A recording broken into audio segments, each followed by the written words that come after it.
Welcome, everybody. Welcome, fellow patriots. Welcome, fellow deplorables. Welcome, fellow dregs of society. Welcome, fellow rock dwellers. You are welcome here at the Conservative Commandos radio show.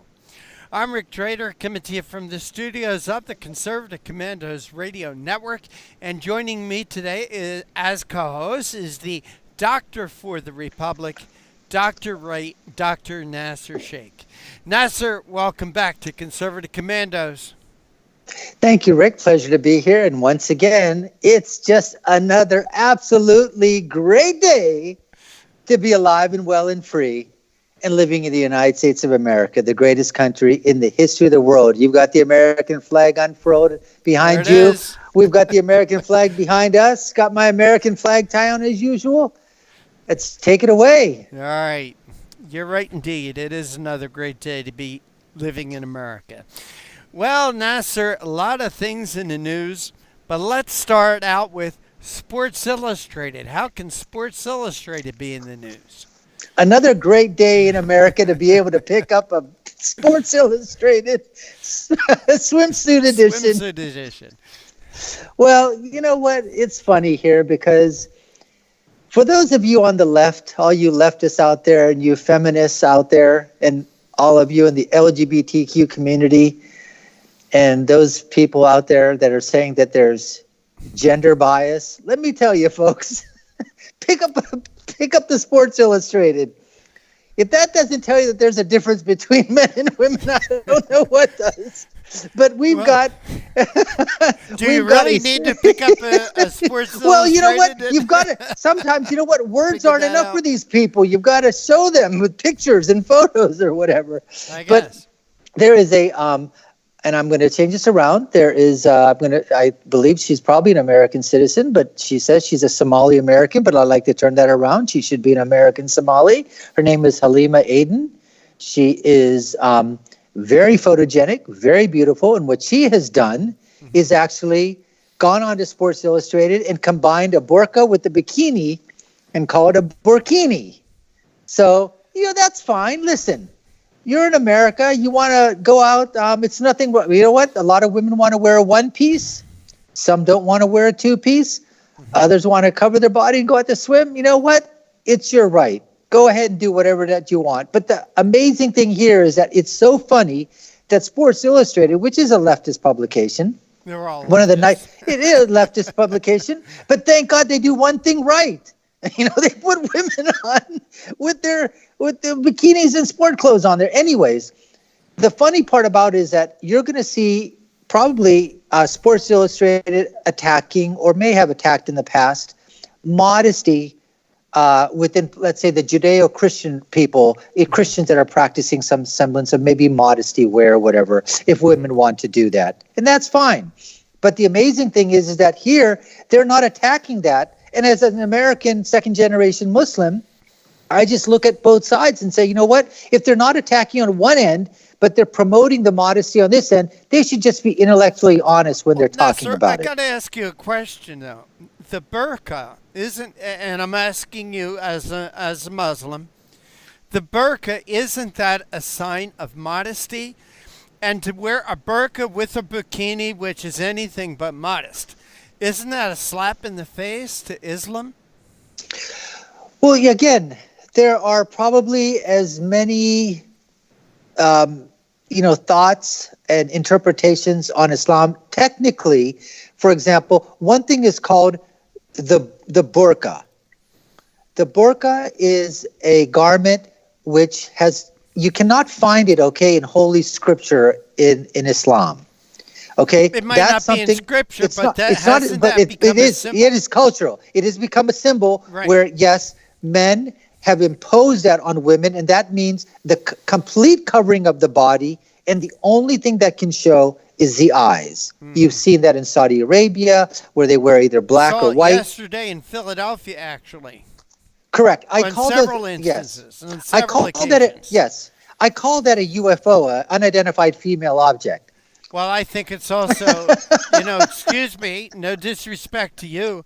I also think of it as a cover-up for a criminal activity. because in It can, Philadelphia absolutely. it has been used as a part of a criminal activity. But, it seems like with this lady, Somali is in vogue, Nasser, and it It seems really to be is. in vogue since Ithian Omar.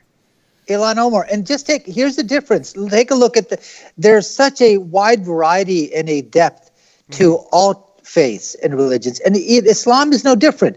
You've got Ilhan Omar and you've got this lady, Halima Aden, and they're basically saying she wears a headdress, a headscarf, perfectly fine in America, do what you want. But then you've got another, Muslim. I basically say that I don't think that Ilhan Omar and Rashida Tlaib, the other congresswoman, I don't think they're Muslims. I think they're Islamists, but that's a whole different thing. But you know what? She doesn't wear a headscarf or a headdress, and she's been known to wear a skirt. So the difference is that, Muslims are, what they want to wear, it's up to them. Nobody should force you to do anything. Kind of cafeteria selection of Muslims. It is. It really is. is. Pick your choice. Pick your choice. That's the greatness of this country here, where you can do what you want, and you don't impose your views and your values on anybody else. All right. Well, in the news, we've got a lot of political news to talk about. Biden and Sanders. Joe Biden jumped into the political fray. Of course, Bernie Sanders, Elizabeth Warren, Beto O'Rourke, Buttigieg, and a long, long list of characters. It really is. And the surprising thing is that Biden, came out with this. They were going to put a video out, and they sort of scrapped that video. They were going to launch in Pittsburgh. Then it was Charlottesville. They were going to do all this stuff. Then they were supposed to do it last week. Then it went to Monday. Then to finally Wednesday. They backed it to Thursday. And you're wondering, what the heck is going on out there? So finally he comes out. He's right at the head of the pack. And then now his announcement, basically, they're talking about a double-digit lead for Joe Biden. And that's who? Bernie Sanders? Over Bernie Sanders. Bernie Sanders, right. It's like 38% for Biden right now. And like Bernie Sanders dropped to 19. One of the things happening is that actually, believe it or not, Pocahontas. I mean, Elizabeth Warren has jumped to third. She's like at 11 or 12%, which is just absolutely amazing. Yeah. Pete Buttigieg, Beto, the Irishman / maybe Hispanic, not really sure, O'Rourke. He's basically trying to one-up AOC because AOC said we only have 12 years to survive. Beto basically did his calculations on a calculator. It took him all of probably 5 or 6 seconds to come up with it. But he's saying that we're going to be dead in 10 years, and we got to spend about $5 trillion. So, I mean, this field that's happening out there, and with Biden, I mean, I just can't wait till the primaries come out and the clause you've got now in a party that is stressing all kinds of diversity. Right. Boy, I'll tell you what, you got 3 whiteys, okay, that are up there at the top. This is just incredible here. Old whiteys. And you know what? You've got a female there. You've got Elizabeth Warren up there as well. Diversity. There's your diversity. Right there, you've got a 1 over 1024 American Indian. Is diversity. So, well, Nasser, we have to take a break, but on the other side of the break, I have some news about the Beto O'Rourke campaign. I'm sure you'll want to stay tuned and hear it, but this is the Conservative Commandos radio show with Dr. Nasir Shaihk, and yours truly, Rick Trader. Today's show, like all our shows, is being brought to you by the First Amendment, protected by the Second. We've got 3 great guests joining us. Don't go away. We will be right back. Have you been leasing a property for your business or renting storage space? Are you tired of paying rent year after year? Call the experts at General Steel to own a building at up to 30% off now. I'd been renting a building and paying someone else's mortgage, but General Steel showed me how I could own a space tailored to the needs of my business and for less than renting. Call General Steel now at the number on your screen for our current building specials and to price your metal building system today. My building's the dream I've had since finishing my house 14 years ago. I've been using it for a garage, workshop, and storage area for my tools and equipment, and I can't believe how great it turned out. The economy is improving and the price of steel is expected to rise. Stop waiting. It could cost you thousands. Call General Steel now to see how you can own for less than you thought. Stop waiting to start your business or expand your operation. Call General Steel now. Call 877-484-7002. Everybody wants cheap airfare, but where do you find it? You call low-cost airlines. Their prices are direct from the airlines, and they're so low you can't find these fares published anywhere. They specialize in cheap flights, discount hotel rooms, cheap car rental rates, and great package deals anywhere around the world. Wherever you want to go, they can help you get there cheaply and with a best price guarantee. If you want the lowest prices on your airline tickets or other travel services, call now. That's right, call. That's the only way to get these rates. Experts are standing by 24/7 to get you the cheapest airfare and hotel rates available. So don't wait. Call right now for the lowest travel prices anywhere and for great last-minute travel deals too. Call 888-431-0562. That's 888-431-0562. 888-431-0562. 888-431-0562. Friend, do you remember when it felt good to withdraw your cash from the bank to expand a business, go on vacation, or buy a new car? Well, today, withdrawing your own cash has become a very risky business, according to The Secret War, a shocking new research report. I just read it. And folks, I was amazed to learn why banks are now required to spy on us for the government and then report any suspicious or unusual behavior. I suggest you get The Secret War free. Just call the number on the screen, no charge, from the folks at Swiss America. And get this, did you know simply spending cash today may be enough to have you branded as a potential criminal? That's right. The new war on cash is really a war against all freedom-loving Americans. The Secret War is yours free, so call the number on the screen and you can tell them Pat Boone gave you the number. And thank you for staying with us. This is the Conservative Commandos radio show with Dr. Wright, the doctor for the Republic, Dr. Nasir Shaihk, and here's truly Rick Trader. For rebroadcasts of our shows, check out our website, CCRShow.com. That's CCRShow.com. You can find our radio show there. You can find our television show. A lot of great articles, a lot of great information. A lot of the things that we talk about here on the show is up on our website, so check it out. Also, please like us, friend us, and follow us on Facebook and on Twitter. On Twitter, it's CC Radio Show, CC Radio Show on Twitter. And on Facebook, it is the Conservative Commandos Radio Show. Join us there, join our group, join in the fun and entertainment. So, Nasir, we've got three great guests joining us once again today. Who will we be speaking to, and what will we be speaking to them about? Well, Rick, our first guest is going to be Nathan Lewis, who's had quite a bit of experience in the asset management industry. He's served as an economic analyst for a number of institutional companies. Mm-hmm. And he's going to be speaking to us about his article, Income Inequality Needs a Conservative Solution. Mm-hmm. And that's going to be Nathan. We're also going to be speaking with Ryan Young, who is a senior fellow at the Competitive Enterprise Institute, focuses primarily on regulatory reform. He's going to be talking to us about making the case against the use of antitrust law. And our final guest is Elad Hakim, who's been a previous guest here on Conservative Commandos. He's a writer and attorney.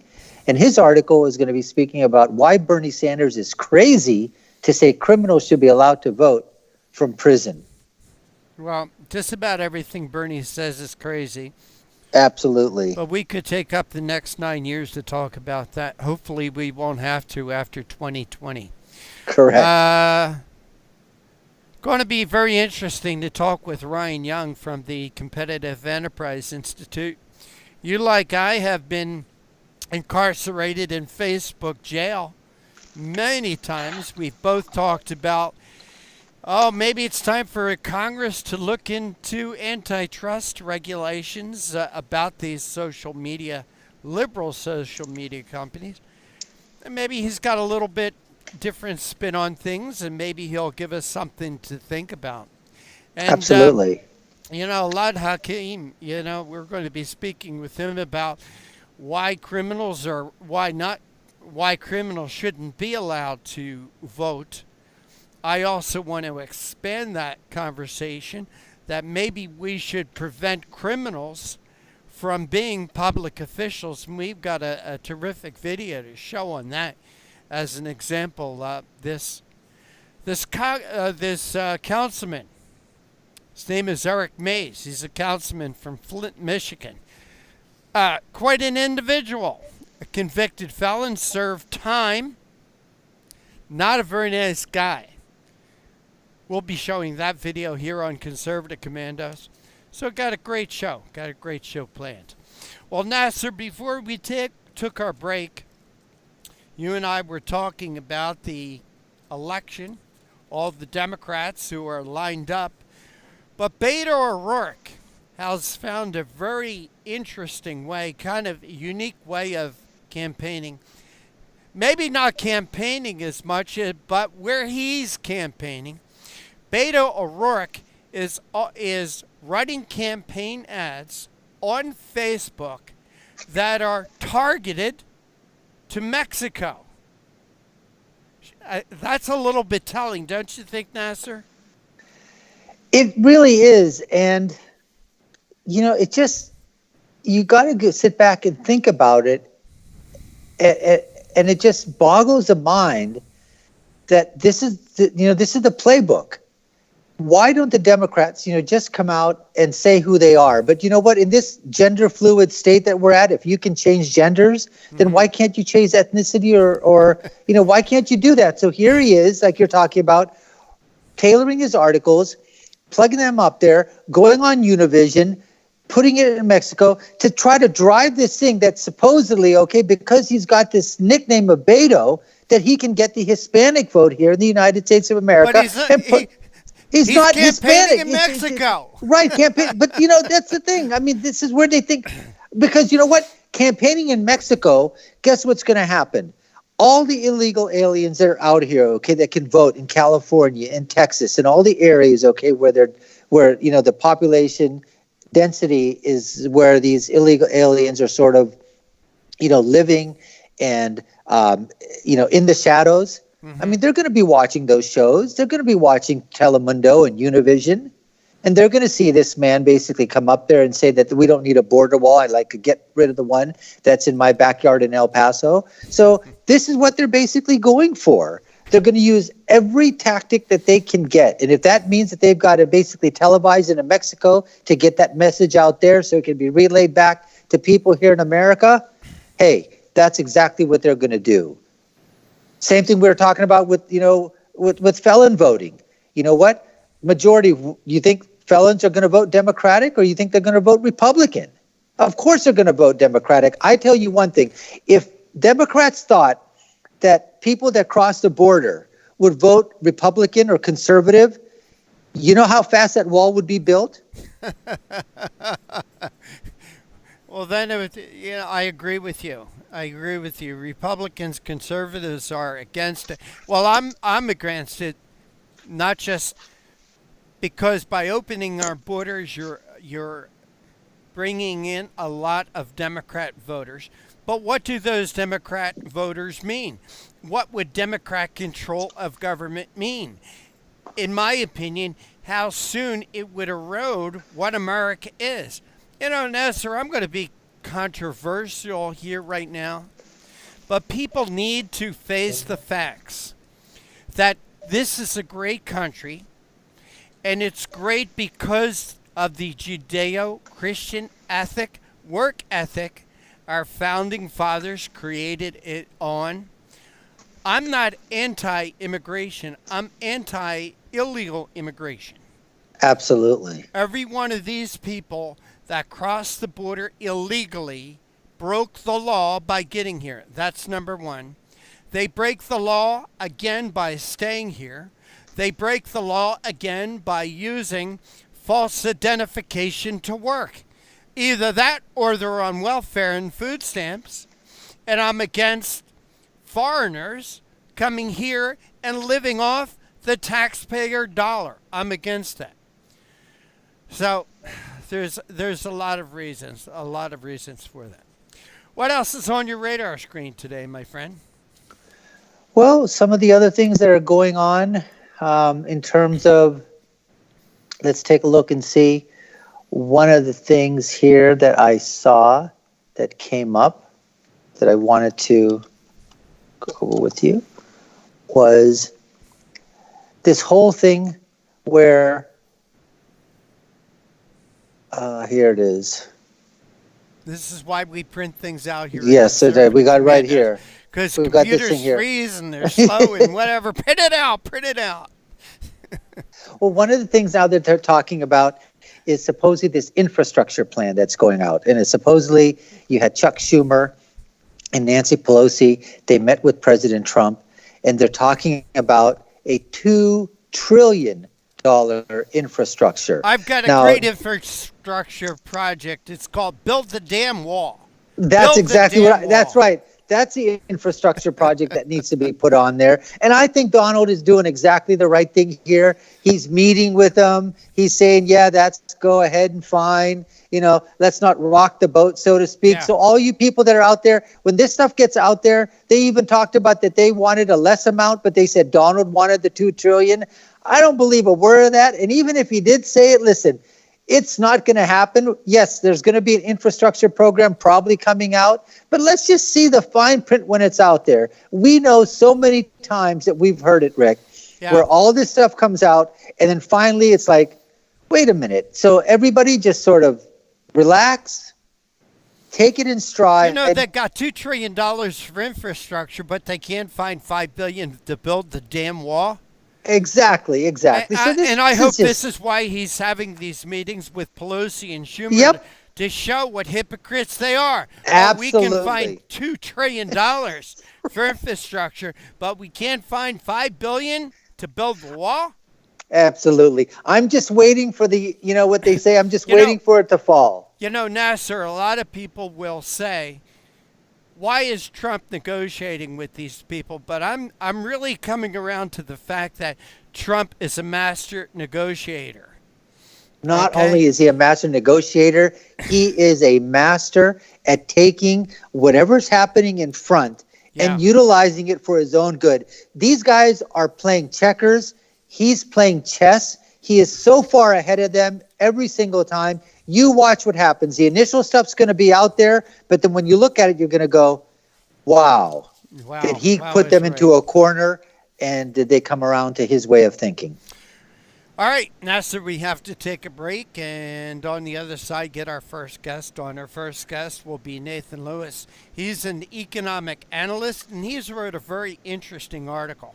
Income equality needs a conservative solution. You know, when I first read this title, I thought, maybe not so much. But the more I dug into the article, the more I agreed with him. But you are listening and watching the Conservative Commandos radio show with Dr. Wright, Dr. Nasir Shaikh, and yours truly, Rick Trader. Don't go away. We'll be right back right after this break. AM/FM 24/7 Roku channel broadcasts all of our shows on demand. To ensure reliability, we store and stream our content on the same servers as Netflix and Amazon. Our Roku channel is free to use, and anyone owning one of the more than 10 million Roku devices can watch our channel at no cost whatsoever. If you have a television show or are thinking about producing a show, you can be a part of AM/FM 24/7's Roku channel. Watch our great shows on your Roku device. It's free and more reliable than cable TV. Are you stuck with a timeshare? Did you attend the presentation and were seduced and enticed into buying that great vacation and investment? Now you're in the terrible position of trying to figure out a way to get out of that mess. You're not alone. For over 15 years, BuyYourTimeshare.com has been helping people like yourself get out of timeshare ownership. The fact is, there is no resale market. Unscrupulous telemarketers call you and say they have buyers waiting, and the next thing that happens is you give them hundreds of dollars for an ad, and you'll never hear from them again.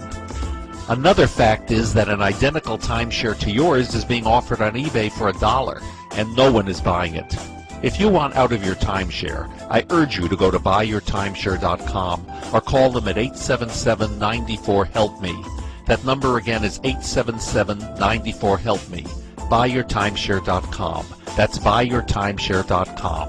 877-94-HELP-ME. Dish TV is better than cable TV. Here's why. Dish has the nation's lowest TV price, along with an award-winning DVR that can skip commercials, record 8 shows at once, and get access to thousands of movies at your fingertips. Cable simply can't even compare. So the smart choice is to cut the cable and get Dish. Plus, you get all these great TV features, free HD DVR upgrade, free installation, and free movie channels. Say goodbye to cable and get more with Dish TV. 877-290-7764, 877-290-7764. As an added bonus, you can switch to Dish now and receive a $50 Visa gift card. So call now and get Dish TV. Call 877-290-7764, 877-290-7764. That's 877-290-7764. Limited time offer, 24-month commitment and credit qualification required. Cancellation fee, monthly equipment fees, and other restrictions apply. Promotion can change at any time. And welcome back. Welcome back to the Conservative Commandos radio show with Dr. Wright, Dr. Nasir Shaihk, and yours truly, Rick Trader. For rebroadcast of our show, please check out our website, ccrshow.com. That's ccrshow.com. You'll find our radio show there, our TV show, a lot of great articles, and a lot of great information. And with that, Nasir, our first guest is with us. Please make him feel welcome. Thank you, Rick. We have Nathan Lewis, who has got 15 years of experience in the asset management industry. He formerly served as an economic analyst for firms for institutional investment research, also helping them manage money, and also did work with hedge funds. He's written 2 books on monetary topics, participated in many television documentaries around the world.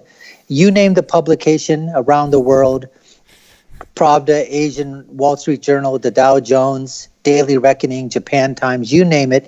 He's been quoted in there with his articles. He's got his latest book called The Magic Formula, and he also happens to be a Forbes contributor. Nathan, welcome to the Conservative Commandos radio show. Hello, great to be here. Well, great. Well, obviously, we're going to get to your book in a minute, but there was an article that you had also written called Income Inequality Needs a Conservative Solution. And basically, from the article, you sort of, and I'm quoting, for a long time, you said that these have been issues that have been addressed by the Democrats are largely valid. The problem is their solutions.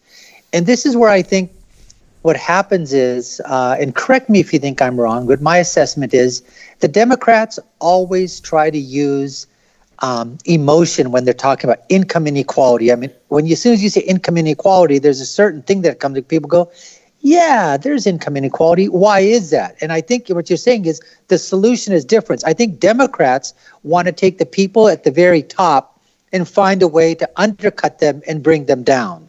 Whereas I think conservatives or Republicans are saying, we're going to find income inequality in everything. There's income inequality, there's economic inequality, there's land inequality, there's, you name it, there's going to be inequality from country to country. The question is, do we take and try to take the people at the top, bring them down, or do we try to lift people from the bottom and bring them up? What is your version of income inequality, and how do you think your solutions are going to combat that? Well, one of the points I was trying to make is that what is being called income inequality, I think, is a problem today. And conservatives tend to kind of poo-poo it and say, well, we've always had income inequality. Well, I think the conservatives are right. But what they're really, the question is the stagnation of the great mass of the American people and the economic difficulties they've had for a couple generations now. What can we do about that? There's income inequality in every society on earth. The poorest societies, Haiti, there's wealthy families in Haiti. Soviet Union, there are winners and losers in the Soviet Union. There's always income inequality. But I think really the political force behind these phrases today is the fact that there's so many Americans who are kind of just getting by, And it seemed like they've been just getting by for about 30 years now. And, they don't have a lot of light at the end of the tunnel, it seems like. I think that's really what conservatives have to focus on, that issue. Now, one of the things is that you talk about, and this is in your book, is, what is sort of the secret sauce? And you sort of basically say, get back to stable money and lower taxes. And there's a lot of our listening audience and viewer audience, I mean, they're too young to even know what the hell the gold standard was, and what does it mean that that piece of paper is tied to a rock, so to speak, a very precious mineral. But could you give us a sort of a short explanation of was that so important back in the 50s and 60s when our money was tied to the gold standard, and go from there? Good. Yeah, well, we've always had the United States income equality, just like every other country in the world. The difference was the United States, we went from, in the 1790s, being subsistence farmers, growing potatoes in the backyard and eating them, to being the wealthiest society on earth. In fact, the wealthiest society that the world has ever seen. And even look, even those who weren't even alive at that time, kind of look back at that time and say, things are not necessarily so much better now than they were then. And I argue in the book that there's really just two things you need to get right, and the two things that America did get right, really up until the 1970s, 1970. And that was low taxes. We didn't even have an income tax until 1913. And taxes were a lot higher in the 50s and 60s, but they weren't nearly as high as some other places. And the other thing we had was stable money. In the United States history and in the history of all over the world, Europe, China, Japan, that's always meant the gold standard. And the idea was the value of the dollar was fixed and unchanging. And it was fixed and unchanging for certainly decades. At first, the dollar was worth about 1/20th of an ounce of gold, and it was devalued in the 30s, and then it was worth 1/35th of an ounce of gold from 1933 to 1971. So we more or less, the U.S. stuck to this idea of stable money. And then beginning in 1970, when Nixon took us off the gold standard, wasn't really trying to blow things up, but he did. And the result is that since then, the value of the dollar compared to gold is roughly, it's less than a 30th of what it used to be. So we've had this enormous decline in the value of the dollar. And during that nearly 50-year period, there was no one who ever stood up and said, we're going to devalue the dollar. It kind of happened along the way. And if you just look at any country around the world today, look at Mexico, look at Vietnam, look at Puerto Rico. Well, I mean, not Puerto Rico, but Chile. Any country where the currency is worth 1/30th of what it was some years before, they never do well economically. And that's kind of what has happened to us, I think, since 1971. Now, what do you think has happened, for example, with the Fed? That's also depending upon who you talk to on both sides of the aisle. I mean, here's basically an entity that was created, through government, but literally has, correct me if I'm wrong, virtually no oversight, actually. I mean, every time they try to say we want to audit the Fed, you always have a candidate that stands up and says, we need to audit this organization. There has to be transparency. But nobody really wants to do it. And is that because you basically have the bank officer, the president, in charge of the banks, and nobody knows what's happening with the money? I mean, quantitative easing, I think they've gone through 7 or 8 progressions. How is that helped to destabilize, the monetary funding that's occurring here in America and around the world? There are a number of interesting points there. One is the Fed is not part of the government. You look at the Constitution; it's not in there. Correct. The president does not have executive power over the Federal Reserve. It's not a department of the Treasury or anything. He can appoint the governors and so forth. And when the Federal Reserve Act was originally passed in 1913, it was a private entity, and it was supposed to adhere to the principle of the gold standard. It's actually written in black letter law, the Federal Reserve Act. You got to stick to gold, and they did for 1913 to 1971, more or less, with some flubs, but they more or less did. And now that we've kind of gone off the gold standard, the Fed has just been off the leash. We even setting aside the question of why we need a central bank at all, because we didn't have one before 1913. But it's just been kind of off the leash. It's not accountable. And this is something that we kind of have to struggle with, I think. I think these issues are coming up now where I think a lot of conservatives should embrace and understand the principle of stable money, which is completely opposite of the framework that we've been using for decades and completely opposite of the framework of all of academia, which is that you try to solve all your economic problems through some kind of macroeconomic manipulation and distortion involving interest rates, involving the money supply, involving the value of the currency. No, no, no. You want a currency that is stable, reliable, like the kilogram doesn't change in weight, the meter doesn't change in length, the dollar doesn't change in value. And the way to achieve that for 180 years of U.S. history was a gold standard. And you know what? We became the wealthiest country in the world. And the last 10 years was the best of them all, the 60s, right? So one of the things you've also talked about that you say some have suggested taking this principle to its natural conclusion. You were talking about obviously, stable money and lower taxes, but here you also say perhaps eliminate all income taxes and rely upon what they call consumption-related taxes, the idea of a fair tax, that all you're going to do basically is you're going to tax consumption. How do you think, now you also say that would be a leap politically, but how would that sort of fare with, economic class size right now, where you've got the lower class and you have a VAT that's added or a consumption tax on everything? The higher person incomes, upper class, the top 1%, 5%. I mean, you know what? You had a 10%, 15% VAT tax, if that was it. That's really not going to hurt them, but it's going to hurt the people on the lower economic strata. So how does that sort of couple with what you're talking about, if that were to come into play? Yeah, there are a number of interesting points there. And one of the ideas, as I kind of thought through some of these issues, one of the ideas I had in my book was to actually more or less cut the size of the federal government in half. And strange as this may sound, I think there's actually some political opportunity with this. I think actually the left would like this. And what my proposal is take all the social welfare spending in the federal government's budget, all the welfare, all the health-related, all of the education-related, and devolve it down to the states. States, you can tax and spend any way you like for all that stuff. It's out of the federal government, right? And so that California could go do single-payer healthcare. Fine, don't bother me about it.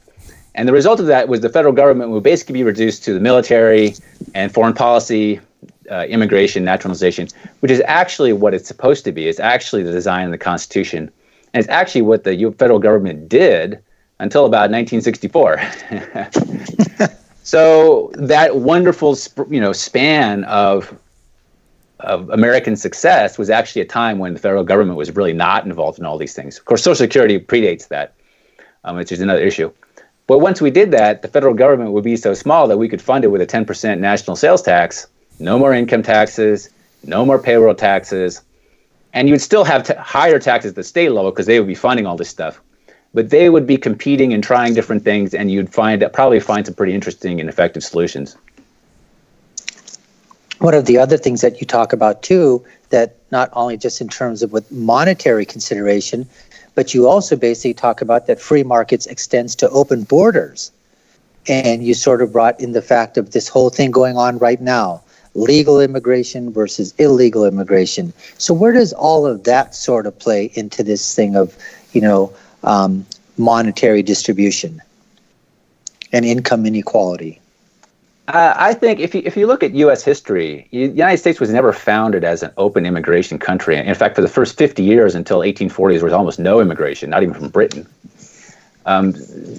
So this idea that we're an open borders country is completely untrue.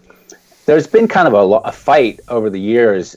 What has happened is that when the labor market starts to get tight, and incomes at the lower end are going higher, and employers are kind of having to scrape the bottom of the barrel, they feel like, to fill some of these jobs.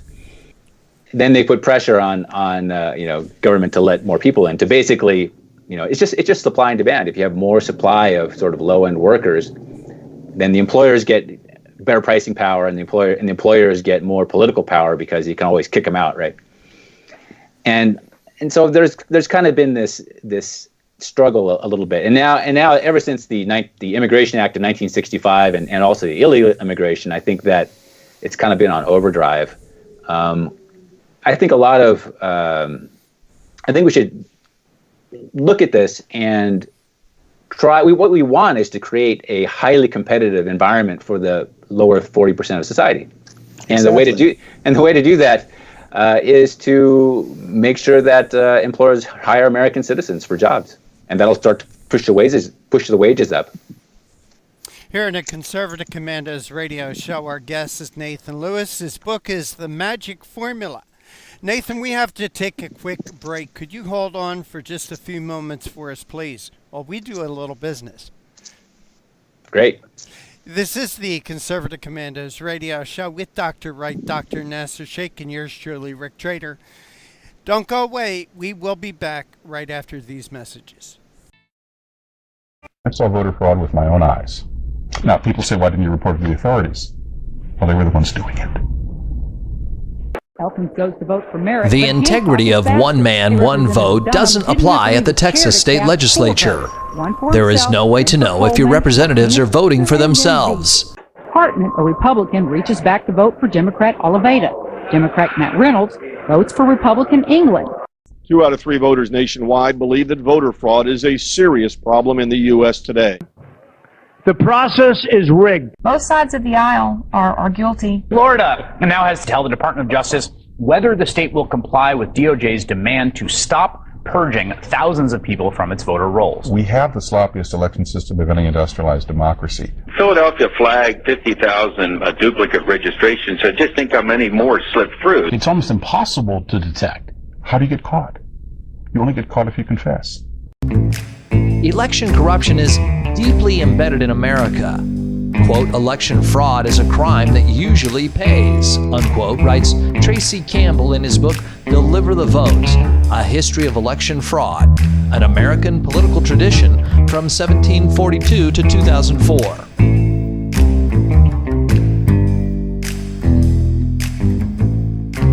In 1742, the first Prime Minister of Britain in the American colonies, Robert Walpole, was forced to resign. We have a right not to have our vote canceled out by someone who shouldn't be voting, someone who's an illegal alien, someone who's a felon not eligible to vote, someone who doesn't exist. If they vote, they cancel your vote out as much as if you're prevented from voting.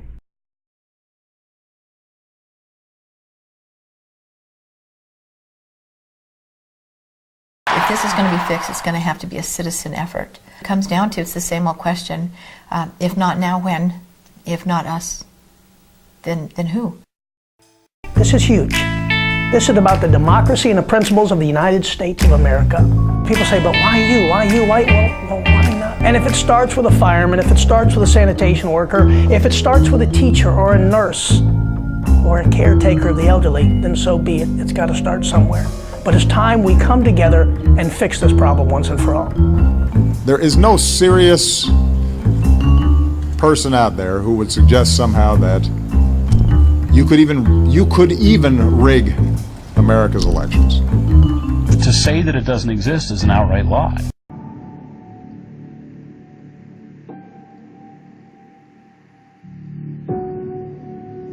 Serious allegations of voter fraud. The claims raising questions about the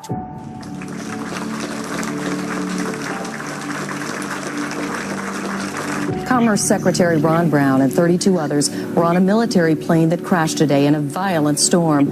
There are no known survivors at this time. The U.S. Army was funded by the evil entity. I saw voter fraud with my own eyes. To say that it doesn't exist is an outright lie. The process is rigged.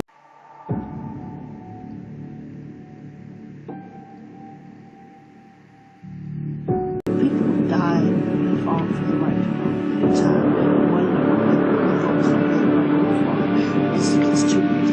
So it's incredibly important now that we draw a line and say, not on our watch.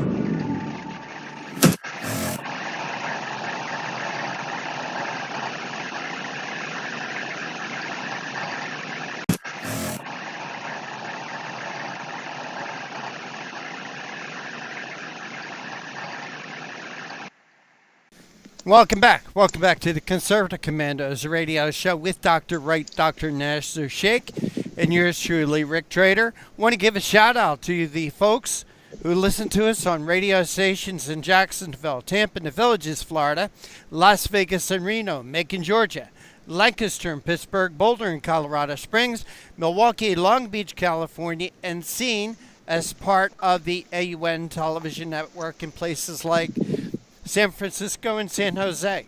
Our guest this segment is Nathan Lewis. He's an economic analyst, and he's the author of a new book, The Magic Formula.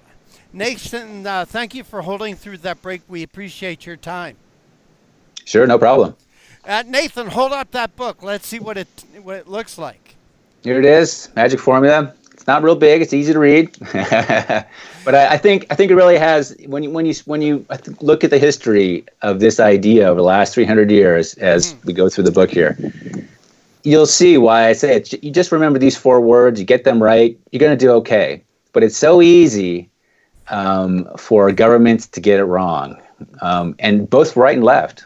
We know the left, right? Oh, they want to tax the rich. Okay, well, we all know what happens, right? The economy tanks, and who suffers the most? The lower half of society.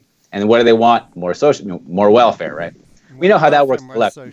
Yeah. But when we've got all these, potential commitments coming up, look out. The right's going to say the same thing. Oh, we got to raise taxes to close the deficit, right? Aren't they going to say that? Yeah.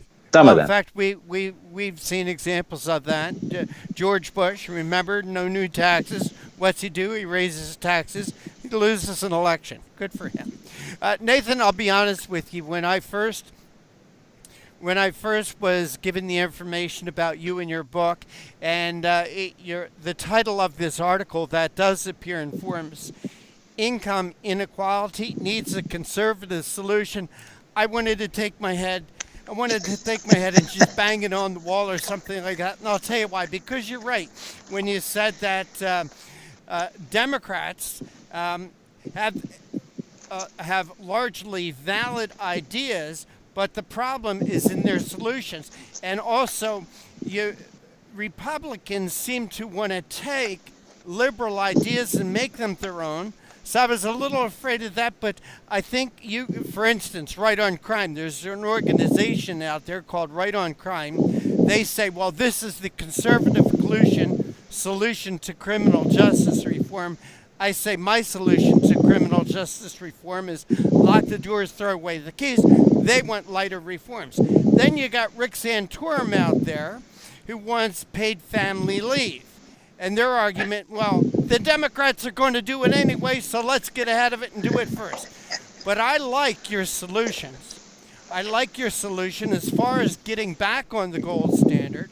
But is that feasibly possible at this point? I think it's a lot more possible than people think. I think there's a couple aspects of that. One is we're kind of on the gold standard right now, actually. I call it the Yellen gold standard. The value of the dollar compared to gold, or if you want to call it the price of gold in dollars, has been pretty stable for about 5 or 6 years now. I don't think that is by accident. You remember from 2001 to 2011, we had this huge decline in the value of the dollar. And I was, in Washington talking to people. I think someone panicked and they said, we can't let this go on any longer. So there's more support for this stuff in Washington than people think. But the other key, I think, is really, it's not so much, everyone always talks about what's the political track.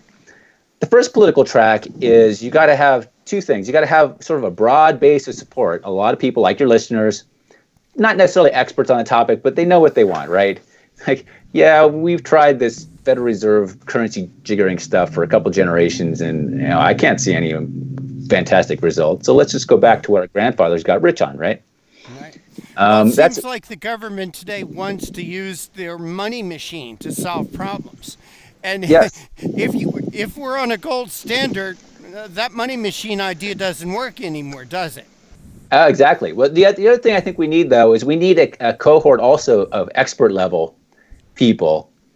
Actually, my biggest criticisms are not the Keynesians and Paul Krugmans, because they're going to do what they do, right?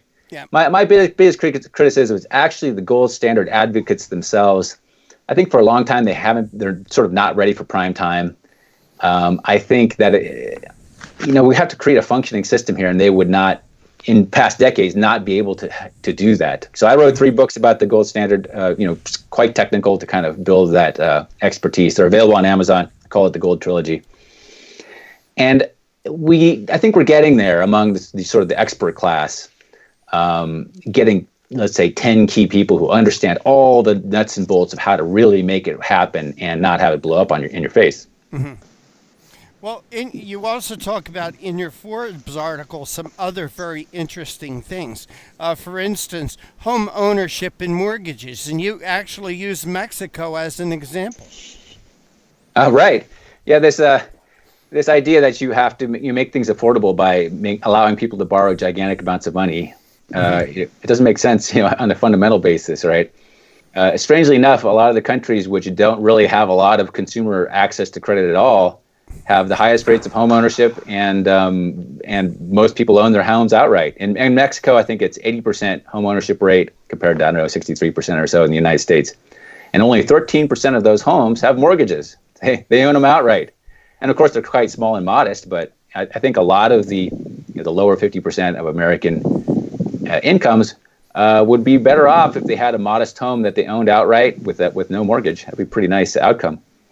You also talk about savings. You write in your article, today's very low savings rate and high consumer indebtedness is also a problem. That's something we're seeing, especially with student loans, and that this is really ramped up during the Obama era. Piling a ton of debt on people like this improves affordability it's not a very good idea. Throughout human history, back to the ancient Greeks, governments have taken steps to keep people out of debt. The Christians even wanted to outlaw it altogether. And the usury laws. I don't think this is a very good idea. And in fact, in the 50s and 60s, if we want to use that model, a lot of states actually had maximum interest rates of 10%, which eliminated a lot of this very high interest rate credit card and payroll lending that is has a sort of cancerous effect on the working class. And the other thing about you mentioned family leave. I think the best conservative solution to family leave. You want an economy that's so great that a blue-collar working man can support a family on one income, and give the wife family leave for about 25 years. Nathan, you also, with Nasir, you were talking about cutting the size of government, having the states take over the burden for a lot of these social programs. I'll tell you what I like about that, Nathan. Then people would vote with their feet. Exactly. Wouldn't that be a great idea that you can pick up and move to a state where you agree with the principles of the state? Texas, here I come. What about you, Nasir? Yeah, absolutely. Well, Nathan, state politics would get very exciting, and it'd be a lot of fun because in the state level, the representatives only have report to 30,000 people or whatever. Right. You can go bang on the representative's office door and have a chat with them. It'd be fun. Nathan Lewis, we want to thank you so much for joining us here on Conservative Commandos. Hold up that book again for us, Nathan. The magic formula: low taxes, stable money. Get this right, things go well. I love that it's a thin book. And you can actually read it, yes. Nathan, Nasir will tell you, I learned so much from my guests. I've learned so much just from your article in Forbes. Absolutely. I'd really like to read your book. Nathan, do you have a website, or do you have a way for our listeners to contact you, follow what you do, follow what you write? Also, yes. Get your book. It's newworldeconomics.com. All my Forbes columns are there, and also a lot of more technical columns on economic topics. Nathan Lewis, thank you so much for joining us. Take care, and God bless. Thank you. And this is the Conservative Commandos radio show with Dr. Wright, Dr. Nasir Shaikh, and yours truly, Rick Trader. Don't go away. On the other side, we're going to be speaking with Ryan Young. He's a senior fellow at the Competitive Enterprise Institute, and we're going to be talking about a report he and Wayne Cruz has done, the case against the use of antitrust law. Don't go away. We'll be right back with our next guest. Have you been leasing a property for your business or renting storage space? Are you tired of paying rent year after year? Call the experts at General Steel to own a building at up to 30% off now. I'd been renting a building and paying someone else's mortgage, but General Steel showed me how I could own a space tailored to the needs of my business and for less than renting. Call General Steel now at the number on your screen for our current building specials and to price your metal building system today. My building's the dream I've had since finishing my house 14 years ago. I've been using it for a garage, workshop, and storage area for my tools and equipment, and I can't believe how great it turned out. The economy is improving, and the price of steel is expected to rise. Stop waiting. It could cost you thousands. Call General Steel now to see how you can own for less than you thought. Stop waiting to start your business or expand your operation. Call General Steel now. Call 877-484-7002. Everybody wants cheap airfare, but where do you find it? You call low-cost airlines. Their prices are direct from the airlines, and they're so low you can't find these fares published anywhere. They specialize in cheap flights, discount hotel rooms, cheap car rental rates, and great package deals anywhere around the world. Wherever you want to go, they can help you get there cheaply and with a best price guarantee. If you want the lowest prices on your airline tickets or other travel services, call now. That's right, call. That's the only way to get these rates. Experts are standing by 24/7 to get you the cheapest airfare and hotel rates available. So don't wait. Call right now for the lowest travel prices anywhere and for great last-minute travel deals too. Call 888-431-0562. That's 888-431-0562. 888-431-0562. 888-431-0562. Friend, do you remember when it felt good to withdraw your cash from the bank to expand a business, go on vacation, or buy a new car? Well, today, withdrawing your own cash has become a very risky business, according to The Secret War, a shocking new research report. I just read it. And folks, I was amazed to learn why banks are now required to spy on us for the government and then report any suspicious or unusual behavior. I suggest you get The Secret War free. Just call the number on the screen, no charge, from the folks at Swiss America. And get this, did you know simply spending cash today may be enough to have you branded as a potential criminal? That's right. The new war on cash is really a war against all freedom-loving Americans. The Secret War is yours free, so call the number on the screen and you can tell them Pat Boone gave you the number. And thank you for staying with us. This is the Conservative Commandos radio show with Dr. Nasir Shaihk and yours truly, Rick Trader. And as a reminder for rebroadcasts of our show, check out our website, CCRShow.com. That's CCRShow.com. You'll find our TV show there, our radio show there, a lot of great articles and a lot of terrific information. And with that, Nasir, our next guest is with us, and the honor of the introduction is yours. Thank you, Rick. With us is Ryan Young. He's a senior fellow at the Competitive Enterprise Institute.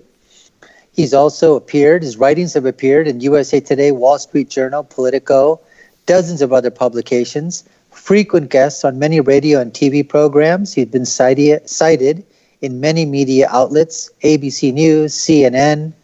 He also was a former host of the CEI podcast, and he also writes a staff blog for a weekly series called This Week in Ridiculous Regulations. Ryan, welcome back to the Conservative Commandos radio show. Thanks so much for having me. Well, great. Well, first of all, for those of our listening audience that have just tuned in for the first time and watching us and listening to us, give us an idea of what it is that you folks do at the Competitive Enterprise Institute. And is there anything that's extraordinary that's going on there that you can let our listeners know about, what you're working on now? We're a nonprofit think tank based in D.C., and we work on a host of regulatory issues with the aim of decreasing the burden on consumers and entrepreneurs and fostering all the ingredients that we need for American and global prosperity. All right. And before we get to your article, which is the CEI makes a case against the use of antitrust law, which I found quite illuminating. There were things inside there where I sort of had my ideas before, but you sort of are making me think a little bit on a different way. But there's one thing about your introduction. This Week in Ridiculous Regulations. Can you give our listeners, give us an idea of one of the stupidest regulations that you think that you've ever come across that would win the gold medal in the Hall of Shame of regulations? There's one, it just might be one that came out this last week. Okay. The federal government has a National Mushroom Council.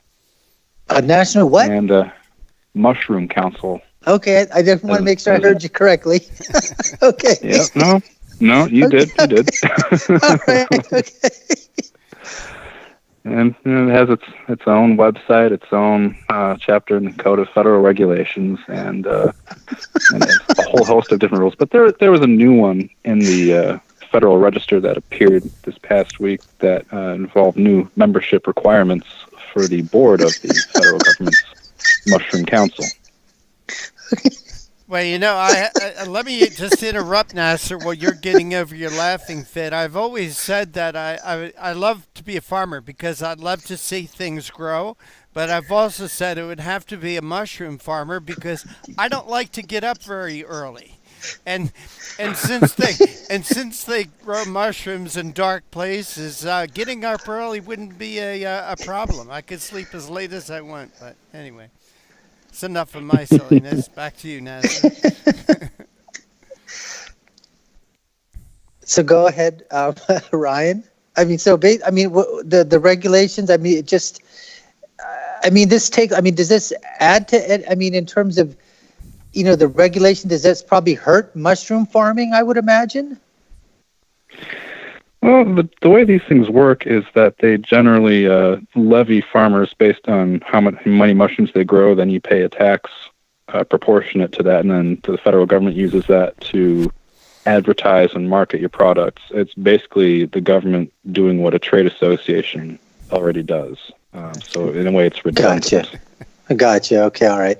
Well, getting about to your article now, the use of antitrust law. You basically say you make the case where there are 10 areas where antitrust policy can move on from the smokestack era. And you, along with your co-author Wayne Cruz, you argue that there should be a call that you actually should abolish antitrust laws, basically, and that this, on both sides of the aisle, is setting, dangerous precedents. So give us an idea as to where you're coming from in terms of where people now on both sides are basically saying, no, we need to have more antitrust laws. And one of the things we want to get into, obviously, is with the technology companies. But give us a sense of where you're coming from in this, and why are you taking the opposite position? Well, I think both parties have the right goal in mind, in that they oppose large concentrated power, especially when it co-ops the government. The trouble is that using antitrust regulation to do that for a long time has been ineffective. It's done very little good and very much harm over the last century and change. And now, with both parties gearing up towards a more activist approach, antitrust policy could move from being merely ineffective to actually being dangerous. So our goal with the new paper, and thanks again for having us on the show to help us get the word out, is to warn people of that fact and push for the abolishment of antitrust regulation, or at least to keep it moderate, to tamp down the harm that it can do. Is it your sort of predicated on the fact that what's happening right now is that too much cronyism is occurring, where the government is being able to sort of, depending on, what side of the political aisle you fall on, and the monies that you may or may not give to certain candidates, allow you for that cronyism to occur? Is that sort of where this is coming from as well? Cronyism is a problem, and a lot of people see antitrust regulation as a way to combat cronyism, but what it does is it creates one more opportunity that large interests can game for their own benefits. Companies, 95% or so of antitrust lawsuits are brought privately by one competitor against another, and their goal is to use government to tip the competitive scales in their behavior. This is competing in Washington instead of in the marketplace, which is just one of many reasons I believe antitrust regulation is harmful to the competitive process, as well as to consumer welfare. Now, one of the things I wanted to ask you is that my concern, obviously, and this is sort of, and I've sort of got your article has sort of made me rethink a little bit of things here, and I want to delve a little bit more myself. But the whole idea with these technology companies like Google and Facebook is the fact that these people are basically trying to get to the point where viewpoints now, especially on the conservative side, are threatened. Not only being threatened, but I mean, James Wood basically just recently got, tossed off of Twitter for, 3 days or 7 days or whatever, just for expressing his First Amendment rights. And if a person with James Wood, type of power and prominence, and everybody knows who he is, if he's somebody that can be bullied around by companies like this, and not from the monetary side of anything, but just from the power that they have, where could you sort of argue with me or sort of make me sort of come around or, bring me closer to your thinking where would antitrust, if you sort of let this play out in the marketplace, where does a consumer have where, we can be basically pushed out of that marketplace for no other reason than just talking? I forget if it was Goldwater or Reagan who said that a government powerful enough to give you everything is a government powerful enough to take it all away. Mm. If you use the government to force Facebook and Twitter and other, at times, bad actors to re-platform people they have banned, the next time a hostile administration takes power, they can use that same power to deplatform people and keep them away. So I would say that the cardinal rule of politics of do not give yourself powers you don't want the other side to have applies to this very important issue. That's what I would say. Interesting. One of the things you said that report that's coming makes several key recommendations, including one of the things talking about, this is the Sherman Act of 1890. It's amazing sometimes when you take a look at some of the laws that were formed and put on the books, they've so many years, hundreds of years have gone by, and nothing has been put in there to sort of, make the new rules or regulations, more modern or to enact in terms of what's happening with present day, either technology or present day, competition. Give our listeners sort of an idea, what was that act and how is that sort of pertaining to what's going on presently right now? The Sherman Act, which by the way is only 2 pages long, made illegal. Boy, those were the days, things. Weren't they? There are times, yes, when I do miss that. But the problem with the Sherman Act is in part due to its brevity.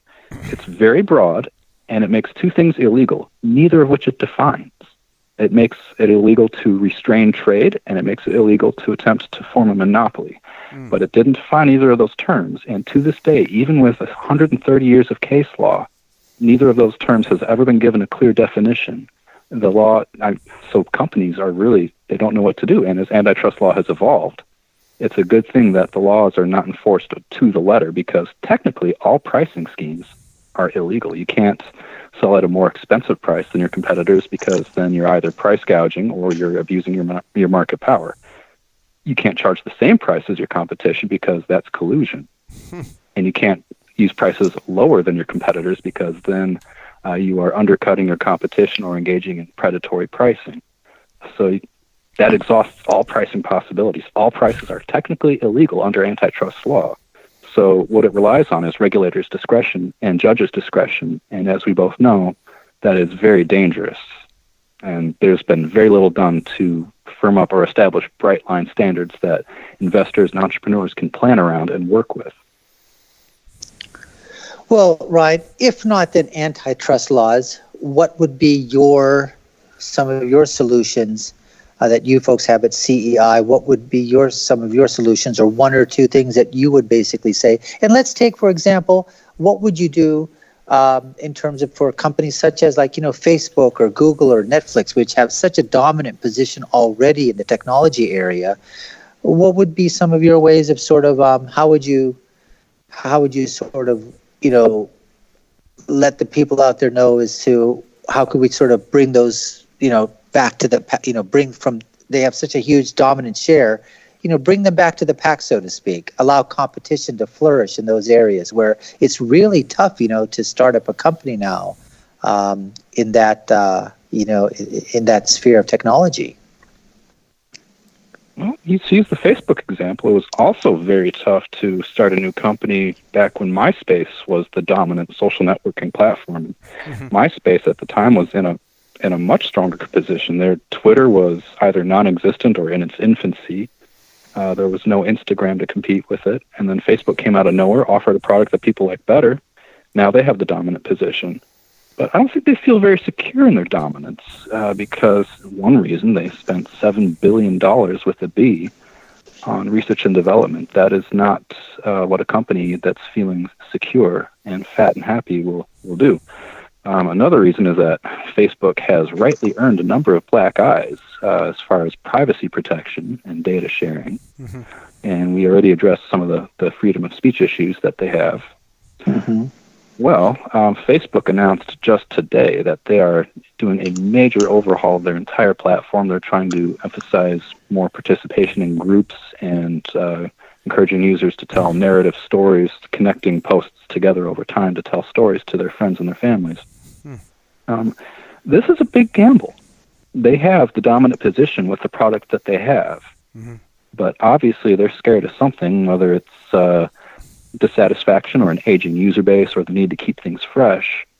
If they don't adapt to what consumers want, not the other way around, mind you, then they're not going to be dominant for very long. So the fact that they are dominant today is evidence that they're benefiting consumers, in which case there's no antitrust problem. If their new experiment continues to work and people like it, again, they have not harmed consumers, there should be no antitrust issue. And if their experiment fails, well, again, it's not an antitrust issue because the market will have taken care of something that consumers do not care for. I wonder if Facebook ever heard of the new Coke. Hey, Ryan Young, we got to take a quick break. Could you hold on for just a few moments for us, please? Sure thing. And this is the Conservative Commandos radio show with Dr. Wright, Dr. Nasir Shaikh, and yours truly, Rick Trader. Our guest this segment is Ryan Young. He's a senior fellow at the Competitive Enterprise Institute, and we're talking about the Competitive Enterprise Institute makes the case against the use of antitrust law. Don't go away. We will be right back. AM/FM 24/7 Roku channel broadcasts all of our shows on demand. To ensure reliability, we store and stream our content on the same servers as Netflix and Amazon. Our Roku channel is free to use, and anyone owning one of the more than 10 million Roku devices can watch our channel at no cost whatsoever. If you have a television show or are thinking about producing a show, you can be a part of AM/FM 24/7's Roku channel. Watch our great shows on your Roku device. It's free and more reliable than cable TV. Are you stuck with a timeshare? Did you attend the presentation and were seduced and enticed into buying that great vacation and investment? Now you're in the terrible position of trying to figure out a way to get out of that mess. You're not alone. For over 15 years, BuyYourTimeshare.com has been helping people like yourself get out of timeshare ownership. The fact is there is no resale market. Unscrupulous telemarketers call you and say they have buyers waiting, and the next thing that happens is you give them hundreds of dollars for an ad, and you'll never hear from them again. Another fact is that an identical timeshare to yours is being offered on eBay for $1, and no one is buying it. If you want out of your timeshare, I urge you to go to BuyYourTimeshare.com or call them at 877-94-HELP-ME. That number again is 877-94-HELP-ME. BuyYourTimeshare.com. That's BuyYourTimeshare.com. 877-94-HELP-ME. Dish TV is better than cable TV. Here's why. Dish has the nation's lowest TV price, along with an award-winning DVR that can skip commercials, record 8 shows at once, and get access to thousands of movies at your fingertips. Cable simply can't even compare. So the smart choice is to cut the cable and get Dish. Plus, you get all these great TV features, free HD DVR upgrade, free installation, and free movie channels. Say goodbye to cable and get more with Dish TV. 877-290-7764, 877-290-7764. As an added bonus, you can switch to Dish now and receive a $50 Visa gift card. So call now and get Dish TV. Call 877-290-7764, 877-290-7764. That's 877-290-7764. Limited time offer, 24-month commitment and credit qualification required. Cancellation fee, monthly equipment fees, and other restrictions apply. Promotion can change at any time. And thank you for staying with us. This is the Conservative Commandos radio show. I'm Rick Trader. My co-host today is Dr. Wright, the Doctor for the Republic, Dr. Nasir Shaihk. And want to give a shout out to the folks who listen to us on radio stations in Florida, in Las Vegas, in Georgia, Pennsylvania, Colorado, Wisconsin, California, and also seen on the AUN television network in Northern California. Our guest this segment is Ryan Young. He's a senior fellow at the Competitive Enterprise Institute. Ryan, thank you for holding through that break. We appreciate your time. Oh, happy to be here.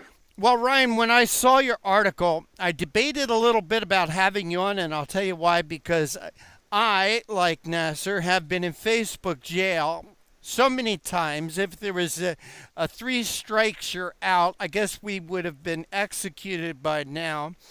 I, as Nasir has called for antitrust investigations by Congress into these social media sites.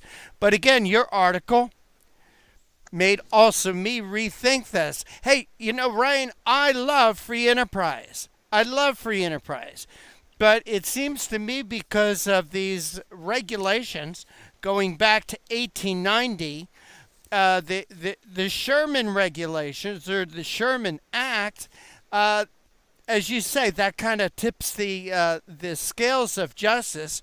Can you give us a little idea about the Sherman Act, how and why it was started in the first place, and how it's been used through history? Sure. It started out of a very real fear of large concentrated interests. Prior to, in the old days, the only monopolies that ever existed were truly awful. We're talking about, say, the Dutch East India Company, things like that, that were given the power of the crown. Their authority was backed at times with armed military government force. They engaged in slave trading. And fast forward a couple centuries to the 19th century, and all of a sudden you have private businesses expanding to sizes much bigger than even these monopolies. But there's a big difference there. You might notice that, say, Standard Oil, which was the big target, did not have the backing of government. It did not have any militaries, did not have armed force. It didn't have any kind of monopoly backing. The only way it could grow was by giving consumers a better deal. And then when you look at what Standard Oil did, you can say that a monopoly is being abused if the supplier restricts supply and then jacks up prices. That way they make a huge profit. That's the highest profit that one can make. What happened with Standard Oil is that even though they had a very high market share, a dominant one, they still expanded supply and prices went down year after year after year. But because of the company's sheer size, that put a fright into people, and understandably so. So one legislative reaction to that was the Sherman Act, and that resulted in several big antitrust cases. And the result of those cases was essentially that the simple fact of being a big company became a legally punishable offense.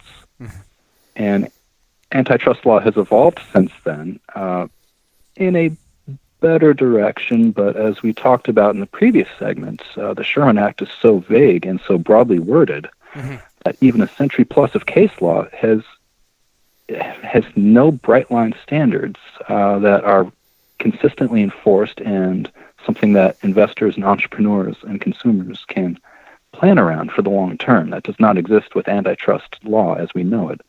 So the goal was to oppose concentrated interests, but it turned into something much more, and it's not entirely benign. It's a drag on the economy, it's a disincentive to investment and to entrepreneurship, and it ultimately harms consumers like you and me.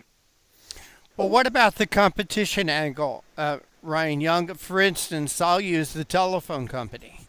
I guess that is recent. Well, recent for an old guy like me, a recent use of antitrust laws to break up a monopoly. But today we have so many choices in phone companies, and the rates are surely down. I remember when there was the phone company would have 3 rates: a day rate, an evening rate, and a night rate, and you always waited till the change of the time to make a phone call cheaper, and then the phone call wasn't that cheap. But through competition, my gosh, it's now cheaper, even free, to make a phone call. So yeah, and the old Bell monopoly was a government-enforced monopoly. It wasn't until the government decided to break up that monopoly in 1984 that we finally got the kind of competition that we enjoy today. In fact, things were so bad under the old Bell system that the technology to have cheap cell phones that were affordable to everyone existed in the 1960s. But the Bell monopoly resisted putting that on the market because they thought it would threaten their existing business model. But because of the protection they got from Washington, no competitor was able to step in and offer a superior product for a better price. It wasn't until after the breakup that the technology bloomed much faster than anyone would expect. So that's a case where government's intervention and competition had exactly the opposite of the effect that people want it to have. And that's a very common story. Ryan Young, Senior Fellow at the Competitive Enterprise Institute, we want to thank you so much for joining us. Please tell our audience how they could follow your work, also the work of the Competitive Enterprise Institute, and also to read this report on the use of the antitrust laws by you and Wayne Cruz. Thank you very much. We are the Competitive Enterprise Institute. We are online at CEI.org. My name's Ryan Young. I'm a senior fellow, and my co-authored paper with Wayne Cruz on antitrust policy can be viewed online on our website, CEI.org. Thanks so much for having me, guys. Ryan Young, thank you so much for joining us. Take care, and God bless. And this is the Conservative Commandos radio show with Dr. Wright, Dr. Nasir Shaikh, and yours truly, Rick Trader, coming to you from the studios of the Conservative Commandos radio network. Don't go away. On the other side, we're going to have a returning guest join us, Elad Hakim, and we're going to talk about why Bernie Sanders is crazy to say criminals should be allowed to vote from prison. Don't go away. We will be right back. I saw voter fraud with my own eyes. Now, people say, why didn't you report it to the authorities? Well, they were the ones doing it. Goes to vote for merit, the integrity of one man, one vote doesn't apply at the Texas state legislature. There is no way to know if your representatives are voting for themselves. Hartman, a Republican, reaches back to vote for Democrat Oliveira. Democrat Matt Reynolds votes for Republican England. 2 out of 3 voters nationwide believe that voter fraud is a serious problem in the U.S. today. The process is rigged. Both sides of the aisle are guilty. Florida now has to tell the Department of Justice whether the state will comply with DOJ's demand to stop purging thousands of people from its voter rolls. We have the sloppiest election system of any industrialized democracy. Philadelphia flagged 50,000 duplicate registrations, so just think how many more slipped through. It's almost impossible to detect. How do you get caught? You only get caught if you confess. Election corruption is deeply embedded in America. Quote, election fraud is a crime that usually pays, unquote, writes Tracy Campbell in his book, Deliver the Vote, A History of Election Fraud, an American political tradition from 1742 to 2004.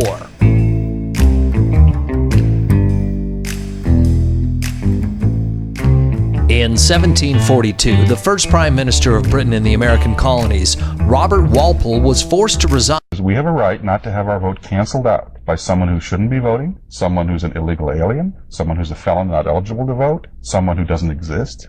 If they vote, they cancel your vote out as much as if you're prevented from voting.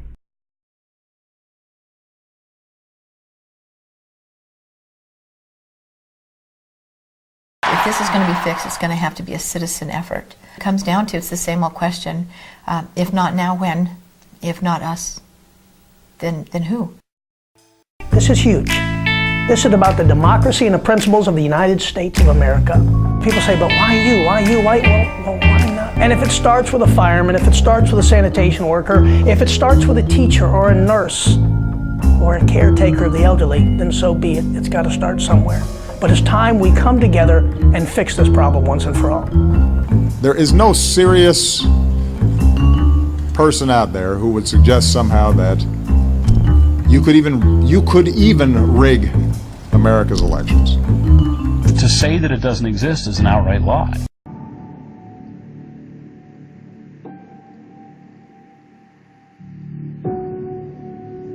Serious allegations of voter fraud, the claims raising questions about the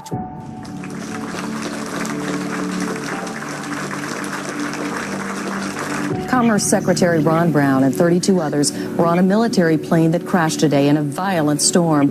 There are no known survivors at this time. The U.S. Army was funded by the evil entity. Saw voter fraud with my own eyes. To say that it doesn't exist is an outright lie. The process is rigged.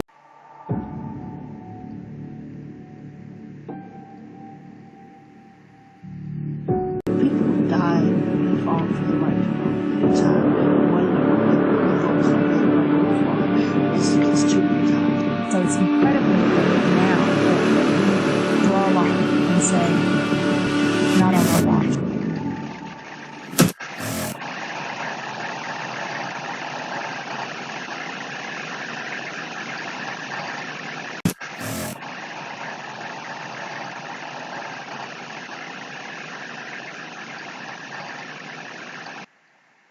And once again, thank you for staying with us. This is the Conservative Commandos radio show. I'm Rick Trader. My co-host today is Dr. Nasir Shaikh. And Nasir, our next guest is with us, and please make him feel welcome. Thank you, Rick. We have Elad Hakim. He's a writer and an attorney. His articles have been published in the Washington Examiner, the Daily Caller, the Federalist, the American Thinker, and other online publications. Elad, welcome back to the Conservative Commandos radio show. Thank you. It's wonderful to be here. Oh, great. Want to talk to you about your article that you wrote about why Bernie Sanders is crazy to say criminals should be allowed to vote from prison. So this is something that it seems to me that everybody on the Democratic side, all the socio-leftists that I call, are trying to outflank each other to see how far left they can get to the next person. And it's sort of like, okay, see what I can do for you? See what I can get? Look at what's in my bag today. And then all of a sudden, Bernie drops this where basically, in fact, you know how bad this was when you had Don Lemon and Chris Cuomo basically, okay, wondering about this thing and scratching their heads as well. But why do you think, why do you think that, Bernie and these others continue to do this? I mean, do you really think that these guys are thinking out there that there are large swaths of population centers out there that are going, wow, this is just that's one of my top 3 things if I'm going to vote for someone? No, look, the reason that they're doing it, the reason that Democrats want them to vote is for votes, because Democrats tend to have support from those who have been incarcerated or those who have been convicted or felons. The statistics show that quite a high number of convicted felons vote for the Democratic Party in general. So I think that that's the primary reason. Now, why Bernie said it, I think that's not so easy to answer. It's hard to kind of guess why Bernie does a lot of what he does. But interestingly, the reason that I wrote my article is because, in a nutshell, I thought that it was dangerous to allow those who choose to violate the laws of our country that then turn around and help shape them. And in essence, that's what they do when you vote, either directly or indirectly. We're voting for our representatives, our congressmen, our senators, even our president. And in doing so, we are helping to shape the structure and the foundation of the laws that govern us. So it's one thing, like in Florida, and we discussed this on a previous segment, where Floridians voted to allow those who had served their time and who have been released to vote. It's one thing when that happens, And there's at least somewhat of a legitimate argument for that, to support that.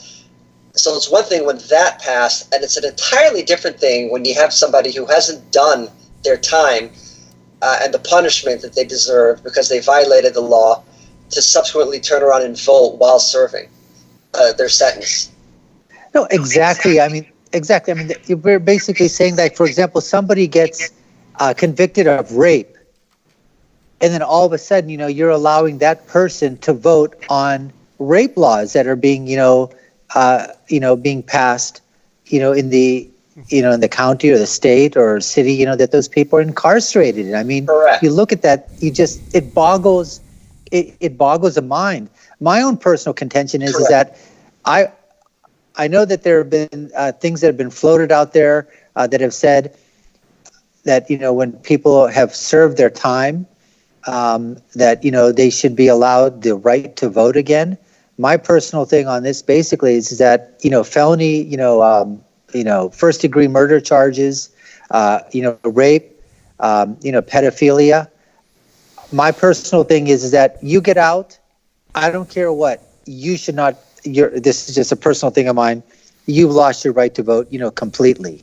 I know there's others that are out there saying that maybe, you should wait for 4 or 5 years or 10 years or see how, people have done the recidivism rate, in terms of someone who's been convicted of pedophilia or whatever, and see if they've ever, gone back. But where sort of, did you sort of touch on that a little bit in terms of, where do you come down on something like that?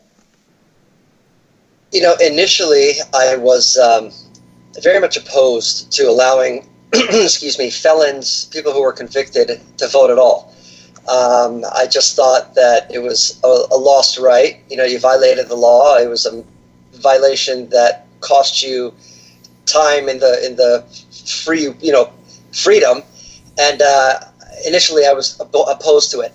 Now I can see both sides of the coin, where people who have served their time get out and are slowly reacclimated back into society.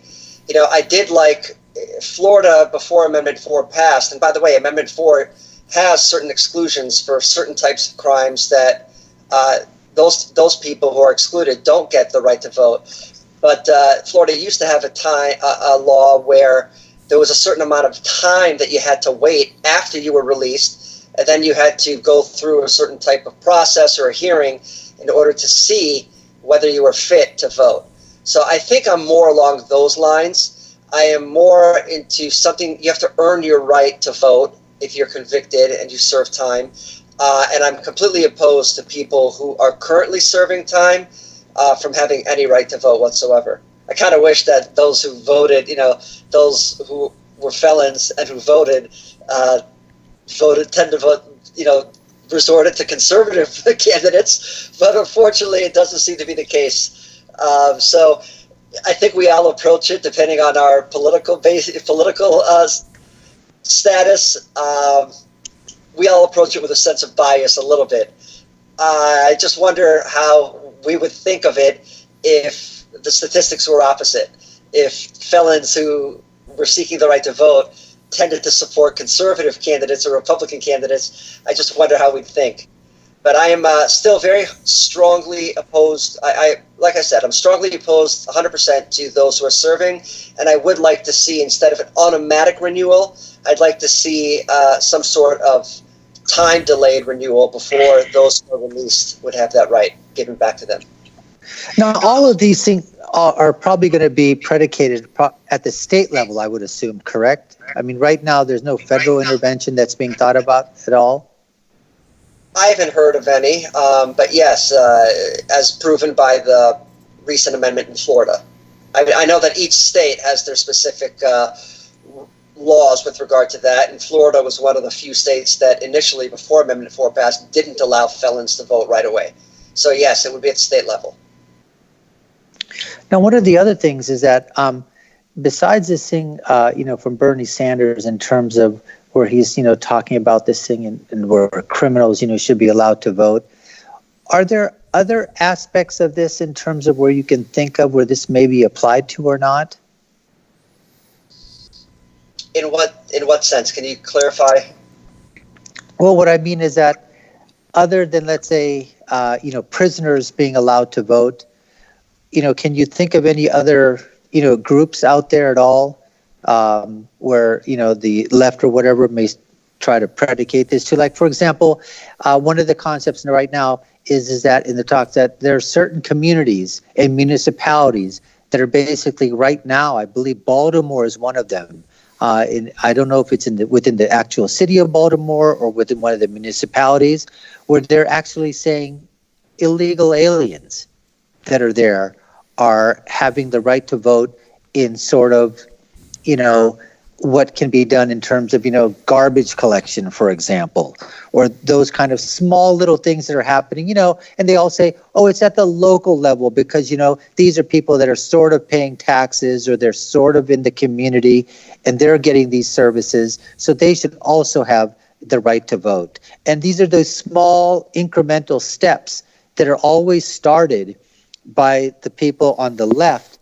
And then it's sort of like, you get them one bite at the apple, and the next thing you know, it's rotten to the core. So, where do you sort of fall on that premise? I know that's a little bit off this one with Bernie, but I would imagine that he would be a supporter of that as well. Yeah, listen, at the end of the day, this is all about votes. I mean, you want to talk about illegal immigrants and having the right to vote. It's all about votes. They wanted to lower the age of people who have the right to vote. It's at the end of the day, it's all about power. It's anything possible to regain power. And how do you regain power? You have to get the votes. And how do you get the votes? You go to those groups of people that are most likely going to vote in your favor. Who are those people? Unfortunately, people who have served, felons or ex-felons, millennials, illegal immigrants. Now they want to take the voting age down. So it's the same story. It's always the same story. It's who is going to give us the best chance of regaining power. Here on the Conservative Commandos radio show, our guest is Elad Hakim, and we're discussing an article that he wrote, Why Bernie Sanders is Crazy to Say Criminals Should Be Allowed to Vote from Prison. Elad, we need to take a break. Could you hold on for just a moment for us, please? Sure, guys. And this is the Conservative Commandos radio show with Dr. Wright, Dr. Nasir Shaikh, and yours truly, Rick Trader, coming to you from the studios of the Conservative Commandos radio network. Don't go away. We will be right back with more from our guest. Have you been leasing a property for your business or renting storage space? Are you tired of paying rent year after year? Call the experts at General Steel to own a building at up to 30% off now. I'd been renting a building and paying someone else's mortgage, but General Steel showed me how I could own a space tailored to the needs of my business and for less than renting. Call General Steel now at the number on your screen for our current building specials and to price your metal building system today. My building's the dream I've had since finishing my house 14 years ago. I've been using it for a garage, workshop, and storage area for my tools and equipment, and I can't believe how great it turned out. The economy is improving, and the price of steel is expected to rise. Stop waiting. It could cost you thousands. Call General Steel now to see how you can own for less than you thought. Stop waiting to start your business or expand your operation. Call General Steel now. Call 877-484-7002. Everybody wants cheap airfare, but where do you find it? You call low-cost airlines. Their prices are direct from the airlines, and they're so low you can't find these fares published anywhere. They specialize in cheap flights, discount hotel rooms, cheap car rental rates, and great package deals anywhere around the world. Wherever you want to go, they can help you get there cheaply and with a best price guarantee. If you want the lowest prices on your airline tickets or other travel services, call now. That's right, call. That's the only way to get these rates. Experts are standing by 24/7 to get you the cheapest airfare and hotel rates available. So don't wait. Call right now for the lowest travel prices anywhere and for great last-minute travel deals too. Call 888-431-0562. That's 888-431-0562. 888-431-0562. 888-431-0562. Friend, do you remember when it felt good to withdraw your cash from the bank to expand a business, go on vacation, or buy a new car? Well, today, withdrawing your own cash has become a very risky business, according to The Secret War, a shocking new research report. I just read it. And folks, I was amazed to learn why banks are now required to spy on us for the government and then report any suspicious or unusual behavior. I suggest you get The Secret War free.